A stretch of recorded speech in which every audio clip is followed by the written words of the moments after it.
देश के कई एयरपोर्ट में आज सुबह से चेक इन सिस्टम में दिक्कत आ रही है। इससे फ्लाइट ऑपरेशन प्रभावित हुआ है। इस बीच खबर आई कि दिल्ली एयरपोर्ट में इंडिगो की 38 फ्लाइट को कैंसिल करना पड़ा। हालांकि इससे पहले खबर ये आई थी कि दिल्ली में चेक इन प्रोसेस को मैनुअल कर दिया गया है।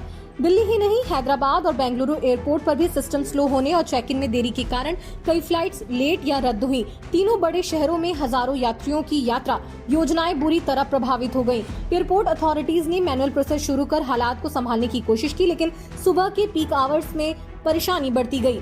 वहीं इंडिगो एयरलाइंस की परेशानी मंगलवार और बुधवार को लगातार बढ़ती रही। कंपनी ने 3 दिसंबर को बयान जारी कर कहा कि पिछले कुछ दिनों में उसकी कई उड़ानें अचानक देरी का शिकार हुई हैं और कई को कैंसिल भी करना पड़ा है। तकनीकी दिक्कतें, एयरपोर्ट पर बड़ी भीड़ और कुछ परिचालन जरूरतें इस व्यवधान की बड़ी वजह बताई गई हैं। दिल्ली के IGI एयरपोर्ट पर भी हालात सबसे ज्यादा प्रभावित नजर आए। रात 12 बजे से अब तक इंडिगो की 38 घरेलू और अंतर्राष्ट्रीय उड़ानें रद्द की जा चुकी हैं। इससे देश भर में कुल 200 से अधिक उड़ानें प्रभावित हुई हैं और हजारों यात्री परेशान हुए हैं। दिल्ली की IGI एयरपोर्ट, हैदराबाद के राजीव गांधी अंतर्राष्ट्रीय एयरपोर्ट पर सुबह से भारी भीड़ लगी रही। चेक इन मशीनों के धीमे होने के कारण कई यात्रियों की फ्लाइट छूट गई। बेंगलुरु एयरपोर्ट पर 4 फ्लाइटें चेक इन लेट होने के कारण प्रभावित हुई। इंडिगो की कई सेवाएं ऑपरेशनल दिक्कतों के कारण रद्द करनी पड़ी। कुल मिलाकर 42 फ्लाइट्स कैंसिल हुई।